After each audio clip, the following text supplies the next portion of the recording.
आपण पाहत आहात इन गोवा 24 तास। गोवा सरकारनं चालू आर्थिक वर्षात एप्रिल ते जुलै या कालावधीत कोणतेही नवीन कर्ज घेतले नसल्याचं मुख्यमंत्री डॉक्टर प्रमोद सावंत यांनी सांगितलं। उलट जवळपास दशकभरापूर्वी घेतलेल्या कर्जापैकी सुमारे 600 कोटींची परतफेड करण्यात आल्याचं त्यांनी स्पष्ट केलं। मोदी जी आप आगे बढ़ो। अरे मोदी जी खातीर हे शक्य आहा, नाजाल्यार आमकां शक्य जावचें नसलें। हय हांव मुद्दामून सांगता, आमी इन्सेंटिव्स दिता किंवा येदे व्हडलें दीत करता पळय न्ही, हे रीण काडिनासतना करता। हांव मुद्दाम कळोंक जाय म्हणून सांगता। पयलींची सरकारां रिणूय काडटाली आनी लोकांकूय दिनासली। तुमी जर म्हाजो फाटलो 1 एप्रिल पासून जुलय पर्यंत जर पळयशात, एक्काय पयशाचें रीण सरकारा खातीर हांवें काडूंक ना।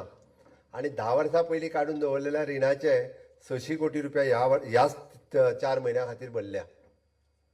म्हणजे हे फायनान्शियल मॅनेजमेंट, कारण बऱ्याच लोकांक हे खबर ना।